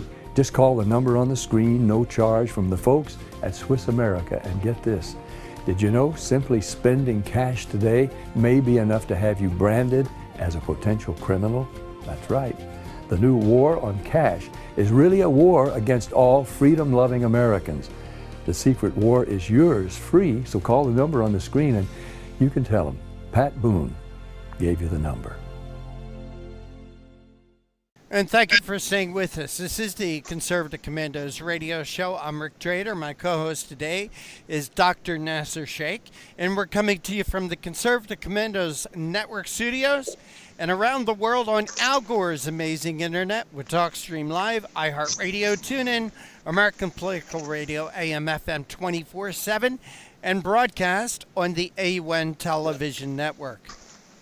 Our guest this segment is Elad Hakim. He is a writer and an attorney, and we're discussing his article, Why Bernie Sanders is Crazy to Say Criminals Should Be Allowed to Vote from Prison. Elad, thank you for holding through that break. We really do appreciate your time. My pleasure. Elad, I see another problem with allowing not just felons voting for prison, but also released felons, and that is using the vote as a weapon to put the people in jail or to punish those people who put them into jail in the first place. For instance, not just government officials, but in many places, judges are elected by the popular vote. I see a lot of room for abuse on this. Am I looking outside the box a little too far? I don't think so. I think that's a very good point and a legitimate point, and a very unfortunate point, but one that's well taken. So no, I don't think so. Elad, you're an attorney. Have you ever heard somebody who was found guilty threaten a judge, I'm going to get you. I'm going to get you. Sadly, yes, I have. So this is also, Elad, I have to ask this question, and it's opening up a can of worms here. But is the elephant in the room race? I mean, let's face it, a large percentage of the black population has actually been convicted of felonies. Is it race? Is there a race card to be played here? Some would argue that there is. And, some would argue that there is. I don't know what the percentages are. Mm-hmm. I don't know what percentage of the population of those who have been charged with felonies. I don't know how it's broken down, but some would argue that there is.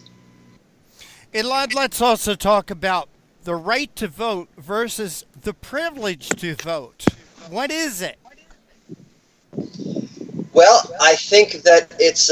I look at it as that's a tough question. I mean, I look at it as a privilege, and one that you can lose. I mean, that's and those who are serving time have lost the privilege. So, look at it any way you want.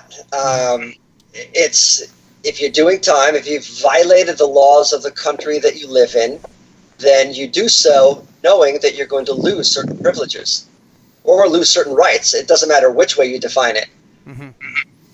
Well, Elad, I want to expand this argument from not just giving felons the right to vote or preventing felons the right to vote, but I want to expand it to stopping convicted felons or past felons from serving in public office.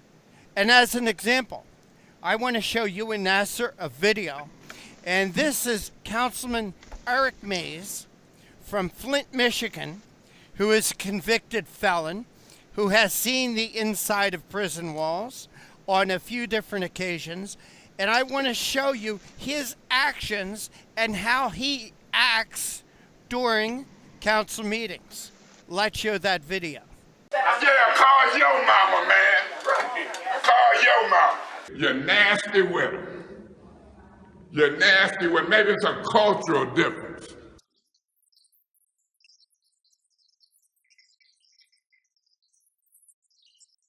And I happen to be a black man on the north side.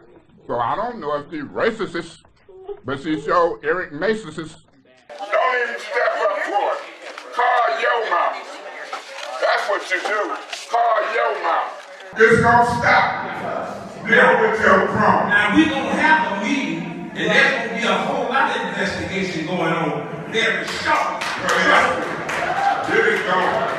And you're not gonna let your hand-picked cronies come in here and disrupt this thing. I'm not in the hallway or in the office or something. You can't hear what's going on. We can't hear anything. Who is this lady?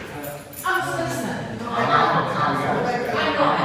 I know y'all like going after the black folks. Hey, ma'am. You think we some evil black folks. I went there. Because you ain't got nothing to do with this. I wanted to play with that. But complain, y'all complain about this black I folks. said nothing about You ain't got nothing to do with this, ma'am. You out of line. She ain't from Flint, you ain't either. We gonna fight for our turf.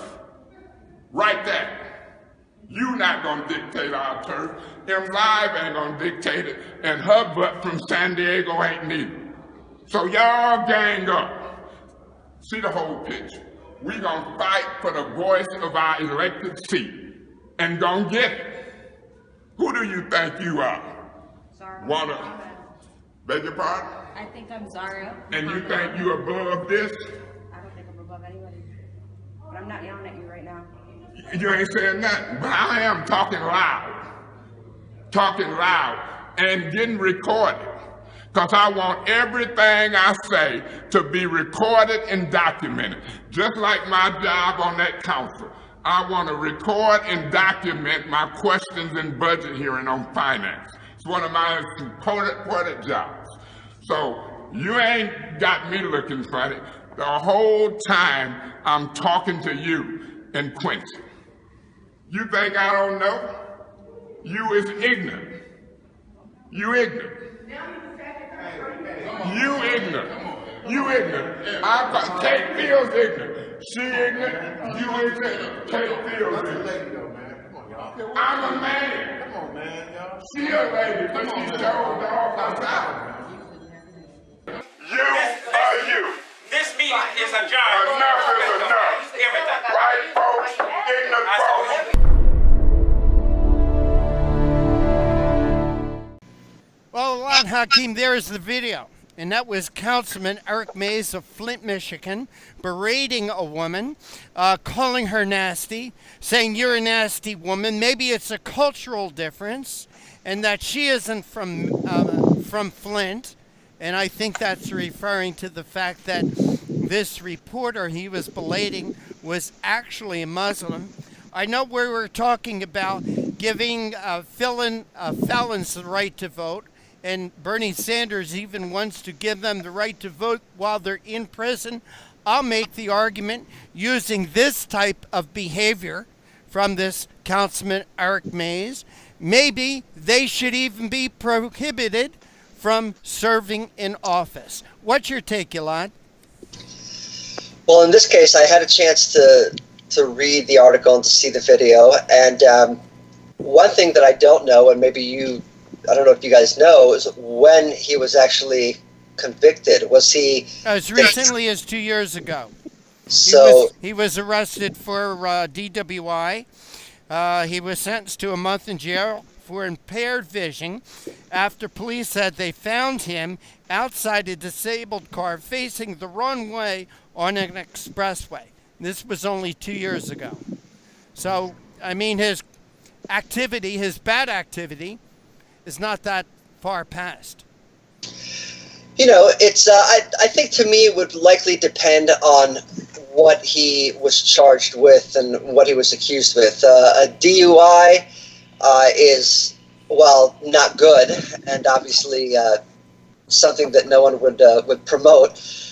Is different than, for example, assault or battery or rape.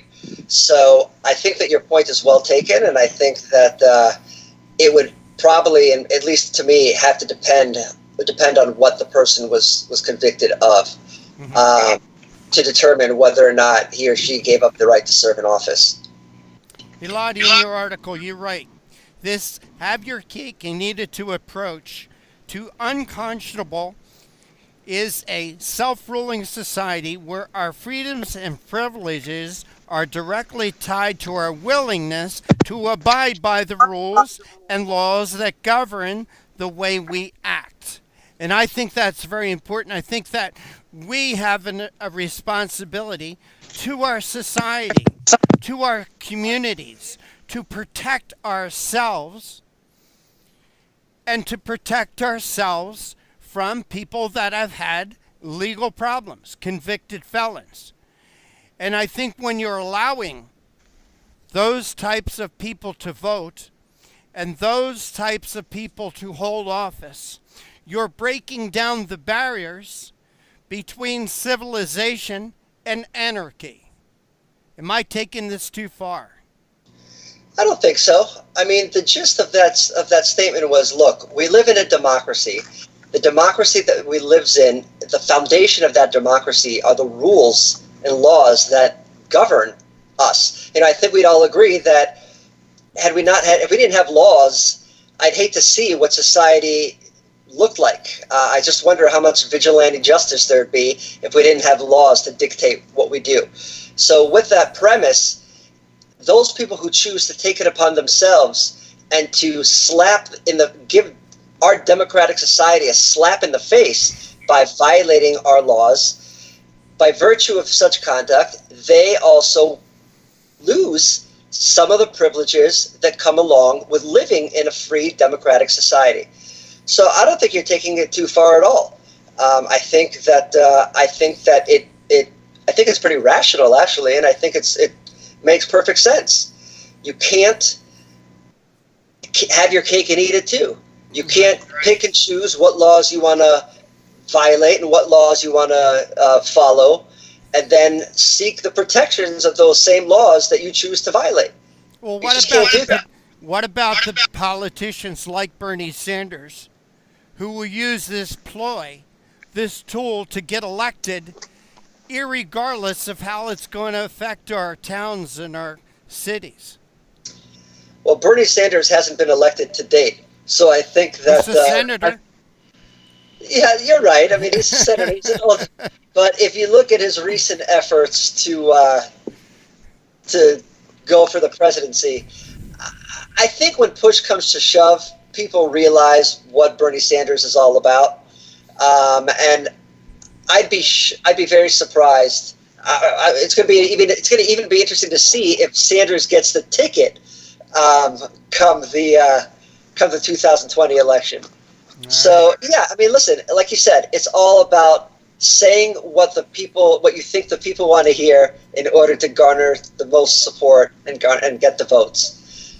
But I don't take what Sanders says too seriously. What did he say recently where people asked him about his tax returns, and he ended up making a lot of money, but when he was questioned further about his willingness to kind of share the wealth in accordance with the socialistic policy that he promotes, he kind of deflected and moved to a different direction. So look, talk is cheap. Sanders talks, some of these people talk, but when it comes to putting your money where your mouth is, they tend to kind of sidestep that issue. Yeah, they do. In fact, Bernie Sanders, I think, gave 1% of his income to charity. Correct, and he earned a ton of money on a book that he sold. A whole bunch of money. That socialist stuff is working out pretty well for Bernie Sanders. Absolutely, it's working out fine so long as he doesn't have to contribute. Right. Elad Hakim, we want to thank you so much for joining us here on Conservative Commandos. I know Elad, you write a lot, a couple of times a week. I know, I get them, I read them, but please tell our audience how they could follow what you're writing and what you're up to. Follow me on Facebook at Thoughtfully Conservative and on Twitter at ThoughtfulGOP. Elad Hakim, thank you so much for joining us. Take care and God bless. Thank you. Have a wonderful night, guys. And this is the Conservative Commandos with Dr. Right, Dr. Nasir Shaikh, and yours truly, Rick Trader, coming to you from the studios of the Conservative Commandos Radio Network. Don't go away. Nasir and I will be back with more right after this break. AM/FM 24/7 Roku channel broadcasts all of our shows on demand. To ensure reliability, we store and stream our content on the same servers as Netflix and Amazon. Our Roku channel is free to use, and anyone owning one of the more than 10 million Roku devices can watch our channel at no cost whatsoever. If you have a television show or are thinking about producing a show, you can be a part of AM/FM 24/7's Roku channel.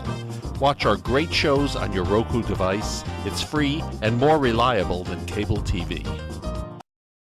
Are you stuck with a timeshare? Did you attend the presentation and were seduced and enticed into buying that great vacation and investment? Now you're in the terrible position of trying to figure out a way to get out of that mess. You're not alone. For over 15 years, BuyYourTimeshare.com has been helping people like yourself get out of timeshare ownership. The fact is there is no resale market. Unscrupulous telemarketers call you and say they have buyers waiting, and the next thing that happens is you give them hundreds of dollars for an ad, and you'll never hear from them again. Another fact is that an identical timeshare to yours is being offered on eBay for $1, and no one is buying it. If you want out of your timeshare, I urge you to go to buyyourtimeshare.com or call them at 877-94-HELP-ME. That number again is 877-94-HELP-ME. BuyYourTimeshare.com. That's BuyYourTimeshare.com. 877-94-HELP-ME. Dish TV is better than cable TV. Here's why. Dish has the nation's lowest TV price, along with an award-winning DVR that can skip commercials, record 8 shows at once, and get access to thousands of movies at your fingertips. Cable simply can't even compare. So the smart choice is to cut the cable and get Dish. Plus, you get all these great TV features, free HD DVR upgrade, free installation, and free movie channels. Say goodbye to cable and get more with Dish TV. 877-290-7764, 877-290-7764. As an added bonus, you can switch to Dish now and receive a $50 Visa gift card. So call now and get Dish TV. Call 877-290-7764, 877-290-7764. That's 877-290-7764. Limited time offer, 24-month commitment and credit qualification required. Cancellation fee, monthly equipment fees, and other restrictions apply. Promotion can change at any time. Well, Dr. Wright, that just about wraps it up for today's show. I want to thank you for sitting in today as my co-host. Do me a favor, tell our audience how they could follow you when you're not here at Conservative Commandos, and also thank our guests. Thank you, Rick. Well, they can follow me at a couple of places. One is at Facebook at The Nasir Shaikh Show. That's The Nasir Shaikh Show. Or at Twitter at Nasir Shaikh Show. That's at Nasir Shaikh Show. And yes, Rick, we spoke to 3 great guests. We had Nathan Lewis, who is in the asset management industry. He's an economic analyst, and he talked about his article, which was Income Inequality Needs a Conservative Solution. And then we also had Ryan Young, who we spoke to, who is a senior fellow at the Competitive Enterprise Institute. He basically focuses on regulatory reform, and he actually was talking about making a case against the use of antitrust law.